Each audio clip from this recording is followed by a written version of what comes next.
Okay, so today we're going to dive into a story that really gets to the heart of modern dating.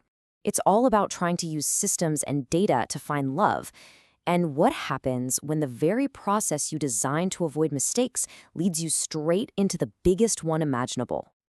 It's a tempting idea, isn't it? I mean, to take all the messiness out of romance and just apply the same logic we use to succeed at work. And that's exactly what our case study, a super successful executive named Ava Sinclair, tried to do. She created this now infamous spreadsheet to filter, sort, and basically select her ideal partner. But as we're about to see, some of the most important things in life, well, you just can't put them in a spreadsheet.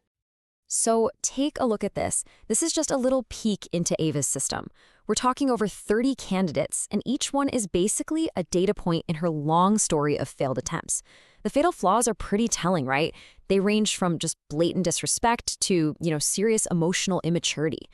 The system was logical, for sure, meticulous even, but it was designed to find what was wrong with someone, not what could ever be right. All right, so here's where things get interesting. Ava's got this flawed system, but it's about to get completely blindsided by a new variable. She's at this big tech conference, fresh off a huge career win, and she's about to meet someone who doesn't just check her boxes, he pretty much exists on a different planet than her checklist.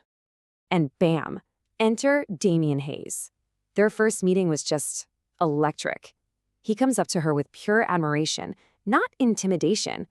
He actually saw her ambition as a good thing. And their conversation just flowed. I mean, for Ava, who's so used to guys being threatened by her success, this was like a breath of fresh air. It was intoxicating, you know? And for the first time in a really long time, that spreadsheet was the absolute furthest thing from her mind. And just like that, things took off. We're talking a month-long, full-on whirlwind romance. On the surface, it seemed like everything she'd been looking for. He was smart, he was thrilling, but underneath all that charm, some pretty serious red flags were hiding. And this right here, this is why the whole thing was so dangerous. That emotional high she was on, it was the perfect antidote to the loneliness that often came with her level of success. And that amazing feeling made it incredibly easy to just look the other way when the warning signs started popping up. Now look, Ava wasn't clueless. She saw these cracks, the silenced phone calls that he never explained, how cagey he was about his personal life, the fact that they never once went to his place. Her gut was screaming that something was off. But the high of the connection, that voice was just louder. It was powerful enough to make her push those doubts aside. Well, you know what they say, every lie has an expiration date. And the carefully constructed world that Damian had built with Ava was about to come crashing down. And in the most public, most humiliating way you can imagine. Just picture it for a second. Ava's in a cafe, waiting for Damian to show up. A stranger walks up to her table. The question is so direct, and her tone is just steel. Are you Ava Sinclair? And right there, in that 1 second, you can just feel the entire fantasy start to crack. And there it is, 2 words, Damian's wife, that just obliterate everything. You can imagine the blood draining from Ava's face as the full weight of it all hits her. And it's not just heartbreak. It's this sickening wave of guilt, realizing she'd been an unknowing part of this massive betrayal. 15 years. Let that sink in for a second. This wasn't some small lie or a misunderstanding. We're talking a 15-year marriage, a home, 2 kids, the whole 9 yards. Damian wasn't just trying to escape a bad situation. He was living a complete and total double life. So what happens next? Well, the aftermath was brutal and fast. Ava confronts Damian, and of course, he tries to play the victim. But she cuts right through it, telling him she refuses to be his escape plan. And after ending it for good, she does something she hasn't done in a long, long time. She calls her dad for advice.